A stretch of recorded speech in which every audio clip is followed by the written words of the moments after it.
Hello, my friend, and welcome. It's John Peterson from the Arlington Institute, and we're happy to have Freddy Silva with us. Hi, Freddy. How are you? Good morning, everybody. Good morning, John. It's great to have you with us, Freddy, because you're going to come here in person on the 22nd of January here in Berkeley Springs to our Transition Talks. And we're excited about that. We had a great time when you were here last year. Oh, God, we did, And yeah. Yeah, and we'll do even better this time. We have a very active and and effective live stream kind of program going right now. But you've been all over the world since we saw you last, and so kind of bring us quickly up to date. What have you been doing? I believe in taking calculated risks. And in fact, we were just saying that we've had the best trips to Egypt in the last year and a half. I mean, literally, we had the country to ourselves.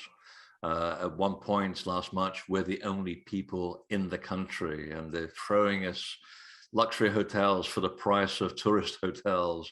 And we do have a good time. And it just means that because there's nobody around, you get the chance to actually enjoy the temple and actually listen to the site rather than having 10,000 people in front of you. So that in itself has been a wonder. But the best part was, making the best of being at home and catching up on 10 years of footage and notes and going, hey, I've got enough here to do 4 documentaries, which I've released.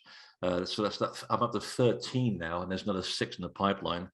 But the release of the new book, which is Scotland's Hidden Sacred Past, which has been a long time coming, finally out a couple of weeks ago. So looking forward to talking about that.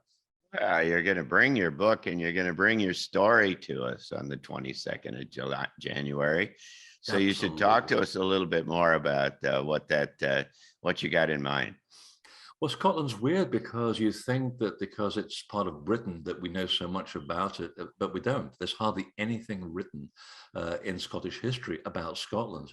And that's what makes the quest so frustrating and yet juicy at the same time. And that's why I really wanted to pursue the idea of why there was this sudden revolution in Scotland about 7,000 years ago, where these massive stone circles appear out of nowhere.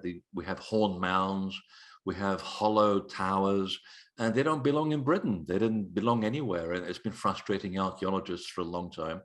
And I figured, let's see if we can find another way around this. Let's look at the folklore, because folklore tells us so much from the memory of people that were there long before we ever existed. So I began the story there, and one thing led to another.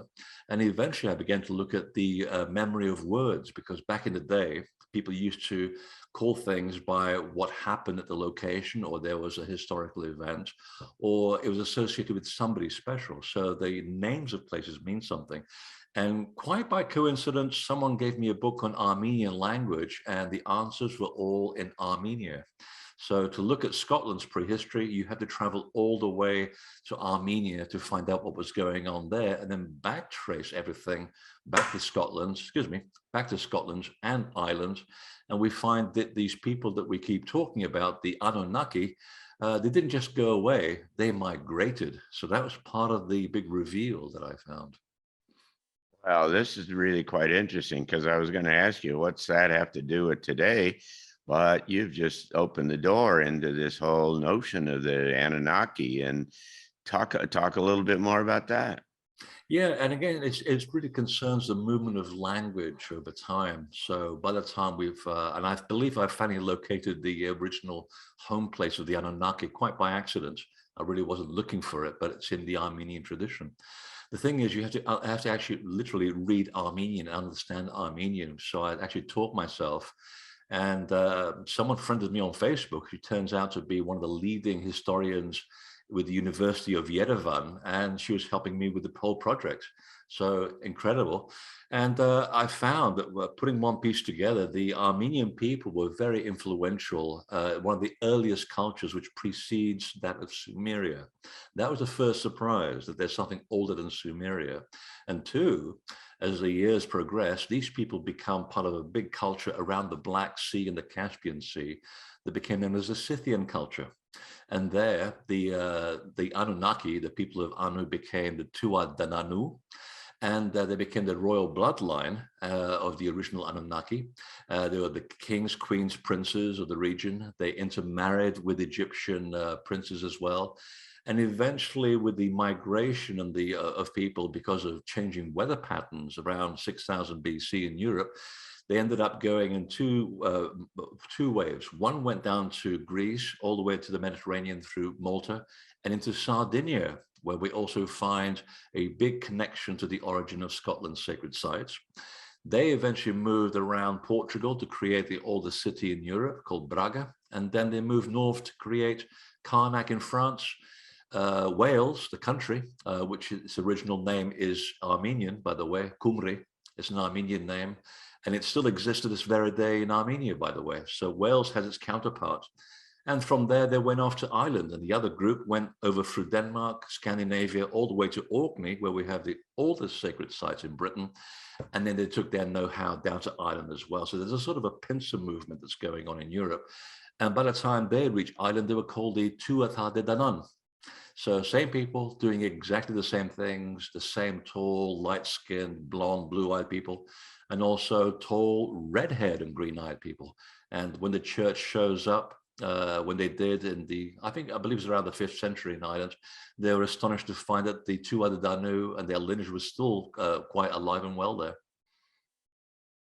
This is all about all of our origins. This is yeah. I mean, I didn't realize that it all started in Scotland, or a lot of it started in Scotland, and certainly didn't have an extraterrestrial aspect to the thing. And so I'm sure this is going to be very, very interesting to begin to understand in a new way, about history, because this is not something that I learned in school, Freddie. I'm not sure even the Scottish people are aware of it, but there are clues in Scottish history. If you look at the Treaty of, I think it's the Treaty of Dumbarton, where they established Scottish independence from England for a short period of time, they do mention the fact that they have Scythian roots. And it's right there in the treaty. So people did know back then. It's just been forgotten. And every place name of all the temples in Scotland, from Callanish all the way to the temples of Orkney, they're all Armenian names, and they mean exactly what these places were doing. And that was the big reveal. And it turns out that the modern DNA also shows that there were people migrating from Eastern Europe to Ireland and Northern Scotland at least 5,000 to 6,000 years ago. And most of the DNA, at least 38% of that country, does come from the Mediterranean and also from Eastern Europe, and specifically from the region around the Armenian provinces, and a bit of Egypt thrown in there as well, by the way. So yeah, it's much more interesting great. than we give That's it really credit for. great. So you're going to bring your books along, and you'll have them, and we're going to have a wonderful day. We'll start about 1 o'clock in the afternoon on Saturday, the 22nd of January.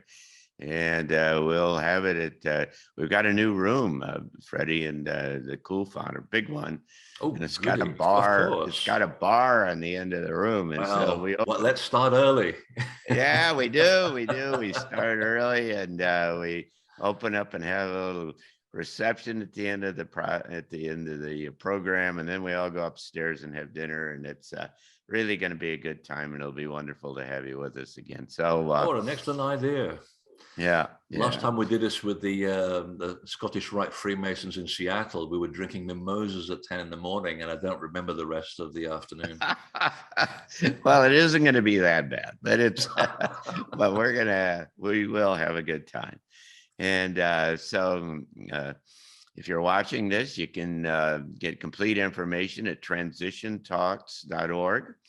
And it is going to be a good time, and it'll be available both live here in Berkeley Springs, just 100 miles down the road from Washington and Baltimore, and live stream. So it doesn't make any difference where you are. You can tune in and watch it for 2 weeks after the program. Anytime you can lay in bed, your pajamas, and watch Freddy. But it's always more fun in person. Yeah. Yes, we'll have a really great time there. So look forward to having you, Freddie. We're going to have a good time, and we hope that a lot of our friends all tune in to us and come and meet with us here in Berkeley Springs. Absolutely. Thanks, everybody. Thanks, John, for putting this together. Thank you.